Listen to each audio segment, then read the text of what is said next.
Correct చెప్తున్నాను నేను. Cinema అనగానే డబ్బా పరడబ్బా పరస్పర డబ్బా ఎగ్జాక్ట్లీ కాబట్టి అవునా డబ్బా వద్దు. అవునండి లేదు ఒరిజినల్ జీవితాన్ని మాట్లాడు. నేను పైగా క్రైమ్ బేస్డ్ ఇవాళ మీడియాలో సినిమాలో క్రైమ్ సెక్స్ వైలెన్స్ ఉంటే అసలు సినిమాకి తిరుగులేదు ఇక. అట్లా ఒక లైఫ్ను చూపిస్తున్నప్పుడు ఉంటుంది కదా ఒకటి ఆ కనెక్షన్లో ఈ కనెక్షన్ పబ్లిక్ రీచ్ అవుతుంది. ఈ యూఎస్పి ఈ సినిమాలో ఈ ఐపీఎస్ ప్రవీణ్ను పబ్లిక్ దగ్గర చేస్తుంది అనిపించిన.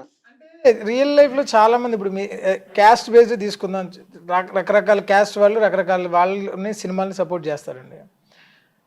కానీ ప్రతి ఒక్కళ్ళలో చాలామంది అన్ని క్యాస్ట్లలోనూ రియల్ హీరో అవ్వాలని చాలామందికి ఉంటుంది. రియల్గా సొసైటీలో రియల్ హీరో అవ్వాలని చాలామందికి ఉంటుంది. అందులో చాలా తక్కువ మంది ఇలా రియల్ హీరోస్ అవుతారు. సో కానీ చాలామంది అవ్వాలి అనుకుని అవ్వలేకుండా నేను రియల్ హీరో అవ్వాలి అనే దగ్గరే ఆ లైఫ్ అయిపోద్దండి. ట్రై చేయడంలోనే అయిపోద్ది. బట్ అలాంటి ట్రై చేసే వ్యక్తులందరికీ ఒక ఇన్స్పిరేషన్కి ఈ సినిమా ఉంటుంది. చాలా బ్యూటిఫుల్. మీరు సాంగ్స్ ఎట్లా వచ్చినాయి? రెండేనా? అంటే కొంచెం శ్రావ్యంగా ఉంటాయా లేకపోతే కనుక అంటే మేడం సార్ మీద సాంగ్ ఉందా? ఓకే. అంటే ఎక్కడ పెళ్లి టైంలో దానికి పాలిటిక్స్లోకి వచ్చిన తర్వాత ఒక ఇన్స్పిరేషన్ సాంగ్. మెయిన్ అంతా బ్యాక్గ్రౌండ్ స్కోర్, మ్యూజిక్ స్కోర్ చూడాలంటే ఇది బ్యాక్గ్రౌండ్ స్కోర్. మేడం ఇందాక సార్ ఒక మాట అన్నారు. ఇప్పుడు ఒక భయం ఉంటుంది, డబ్బులు రావచ్చు, కానీ జీవితం ఎట్లా ఎప్పుడు గందరగోళం చాలా భయానకమైన పరిస్థితి కదా. ఆ లైఫ్ సంఘర్షణ మీరు అది దాంట్లో పరకాయ ప్రవేశం చేయడం అంత సులభమైన పని కాదు.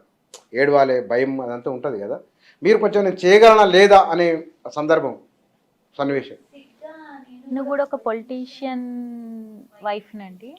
సో మా ఇంట్లో సిచ్యువేషన్స్ కూడా అలాగే ఉంటూ ఉంటాయి. మొత్తం మేమే హ్యాండిల్ చేసుకోవాల్సి ఉంటుంది ఇంట్లో. సో నేను సార్ వాళ్ళ స్టోరీ విని మేడంది విన్న తర్వాత నాకు అనిపించింది ఎవరైనా ఒక సక్సెస్ఫుల్గా అంటే ఒక ఉమెన్ వెనకాల మెన్ ఎలా ఉండాలో ఒక పర్సన్ సక్సెస్ అవ్వాలంటే ఫ్యామిలీ కూడా చాలా ఇంపార్టెంట్.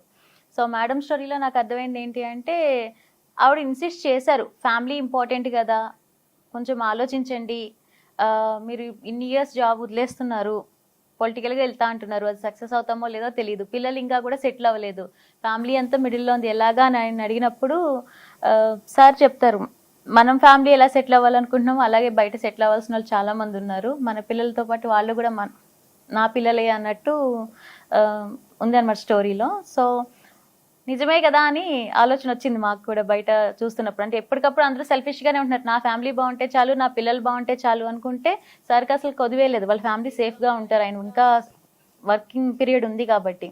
బట్ అలా కాదు, సొసైటీకి ఏదో చెయ్యాలి అని చెప్పి సార్ ముందడిగేశారు. ఎవరో ఒకరు ముందడిగేస్తే కానీ రియల్ హీరో అవ్వరు. యా. సో మీరు జనరల్గా అప్పటికి జాబ్ వచ్చినాక పెళ్ళి అయితే పెళ్లి కాకముందే జాబ్ ఉన్నదా? జాబ్ కన్ఫర్మ్ అయిన తర్వాతే మ్యారేజ్. కలెక్టర్ ప్రొఫెసర్ అయితే కనుక లైఫ్ చాలా బాగుంటుంది. హీరోయిన్ ఎలా పరిచయం అంటే చెప్పలేదు మీకు, స్టోరీలో దానికోసం ఉంది. యా. సో వాళ్ళది అంతే, అదొక బాండ్. సార్ చెప్పింది డైలాగ్, ఒక డైలాగ్ ఉంటుంది కదా, ఆ పోలీసు పాత్రలోకి వచ్చిన తర్వాత అది ఏ సందర్భం అది? అంటే ఇవన్నీ అనుభవించి వచ్చిన తర్వాత సార్ ఐఏఎస్ కావాలనుకున్నట్టు నేను ఎక్కువ చదివిన, ఐఏఎస్ కావాలనుకుని ఐపీఎస్ అయ్యారని నాకు ఎగ్జాక్ట్గా ఇది తెలియదండి. బట్ ఐపీఎస్ అనే ఇది నుంచి నా క్యారెక్టర్ వస్తుంది యాక్చువల్గా. సో అక్కడి నుంచి నా క్యారెక్టరేషన్ స్టార్ట్ అవుతుంది సార్.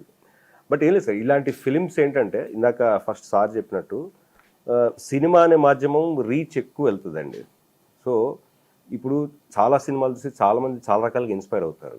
ఒక మెగాస్టార్ చిరంజీవి సినిమా చూసినప్పుడు కొంతమంది ఇంకోలా వాళ్ళు చిరంజీవి గారి లాగా ఫీల్ అవుతారు కొంతమంది.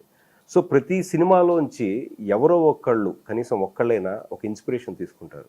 సో ఈ సినిమా ముఖ్య ఉద్దేశం కూడా నాకు తెలిసి డెఫినెట్గా ఈ సినిమా చూసిన కొంతమంది అన్న ఇన్స్పైర్ అయ్యి ఆయన భావాలను అర్థం చేసుకుంటే కనుక సమాజానికి మెరుగైన సమాజాన్ని ఎలా ఇవ్వచ్చు అనే ఆలోచన మొదలవుతుందండి ఎవరికైనా. అలాంటి ఒక మంచి సబ్జెక్ట్ ఇది యాక్చువల్గా, అంత డెప్త్ ఉన్న కాన్సెప్ట్ ఇది. సో ఎప్పుడైనా ఈ మాధ్యమం అనేది అంత అందరినీ ప్రభావితం చేస్తుంది. వాళ్ళ పాప డెలివరీ అయినప్పుడు ఆ పోయే సన్నివేశం ఒకటి, తర్వాత ఎవరో చనిపోతుంటారు, ఎక్కడో గందరగోళం జరుగుతుంటుంది, ఫోన్లు వస్తుంటాయి కదా, ఆ దాంట్లో మామూలు పాత్రలు చేయడం వేరు, దాన్ని అది పండించాలి కదా, ఆ టేకులు ఎన్ని టేకులు తీసుకున్నారు? చాలా బాగా చేశారు. ఇంతకుముందు నేను సార్ రోల్ కోసం నేను చాలా మందిని ఆడిషన్ చేశాను, అన్నీ చూశాను. బట్ నందకి నేను చాలాసార్లు ఎడిటింగ్ టేబుల్లో కూర్చున్నప్పుడు కానీ ఎప్పుడైనా కానీ చూస్తున్నప్పుడు సీరియస్లీ నేను ఆయనతో కూడా తర్వాత ఎడిటింగ్ అంతా అయిపోయిన తర్వాత ఫస్ట్ కాపీ చూసుకున్న తర్వాత ఆయనతో కూడా చెప్పాను నేను. నాకు చాలాసార్లు అనిపించిందండి, ఒకవేళ ఈ క్యారెక్టర్ నందకిషోర్ కాకుండా వేరే ఎవరన్నా వచ్చిండే పరిస్థితి ఏంటి అనుకున్నాను నేను. అంత బాగా చేశారు ఆయన. నాకు చాలా మంది సార్ మీరు XYG అంటే టాప్ నాచ్ స్టార్స్తో మాట్లాడమని చెప్పారు. బహుశా నేను నా బ్యాచ్మేట్స్ నెట్వర్క్స్తో మాట్లాడి చేస్తే బహుశా వాళ్ళు ఒప్పుకునే వాళ్ళేమో. But somebody suggested me that we got a very good actor who is Nandakishore, very reputed actor. So ఆయనతో మీరు ఒకసారి మాట్లాడితే బాగుంటుంది అని అన్నప్పుడు నేను నందకిషోర్ గారు నా క్యాంప్ ఆఫీస్కి వచ్చారు. I spoke to him. తర్వాత అనుకున్నా ఈజ్ ద రైట్ మ్యాన్ అనుకున్నా. తర్వాత నేను సినిమా 2 సార్లు చూశాను. ఐ థింక్ చాలా అంటే చాలా న్యాయం చేశారు. అందుకొరకే చెప్తున్నాను, నిజంగా ఆయనలాగా నేను ఉద్యోగం చేస్తే బాగుంటుంది. Very very natural. నేను కొన్ని సీన్స్ అంటే నిజంగా నాకు కూడా, నేను వరంగల్ MGMలో, ఇంకా అవన్నీ నేను చెప్పను కానీ వరంగల్ సినిమాలో చూడొచ్చు, వరంగల్ MGMలో. సో నాకు చాలా ఎంబరాసింగ్ మూమెంట్. సీనియర్ ఆఫీసర్ నేను, మా IG, మా SP అందరం ఉన్నాము. So very emotional moment. But Nandakishore did very well. అంటే ఆయన అంటే మీకు తెలిసిన ఎవరైనా చేస్తారు అనుకోండి, అది ఎవరైనా అంటే మీరు తక్కువ అని కదా నా ఉద్దేశం. ఇది పర్టికులారిటీ ఉంటుంది దీంట్లో. ఎంతమందిని మీరు పాత్రలకు సెలెక్ట్?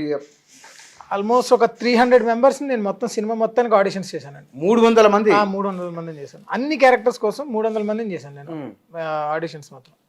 బట్ మ్యూజిక్ డైరెక్టర్కి మాత్రం ఆడిషన్ చేయలేదు. నేను సినిమా చేస్తే ఆయన మ్యూజిక్ డైరెక్టర్. మిత్రుడు కనుక కాదు, హీఈస్ వెరీ టాలెంటెడ్ అండి. నాకు ఇప్పుడు ఫర్ ఎగ్జాంపుల్ 10 ట్యూన్లు ఇచ్చి ఏరుకోమని చెప్పడండి, ఆయన విత్ ఇన్ 1 or 2 ట్యూన్స్లోనే ఫైనల్ అయిపోద్ది. అంత బెస్ట్ చేస్తాడు. అంతేగాని నాకు ఇంకో 10 ఇవ్వండి అంటే ఆయన ఇంత సేమ్ ఆయన విసుక్కోడు. ఒకవేళ మ్యూజిక్ నాకు నచ్చలేదు ఏంటంటే ఇంకోటి చేద్దాం అంటాడు. అంతేగాని అండి ఇన్నిసార్లు చేయాలంటే కష్టం అండి, ఆ వెర్షన్ రాదు.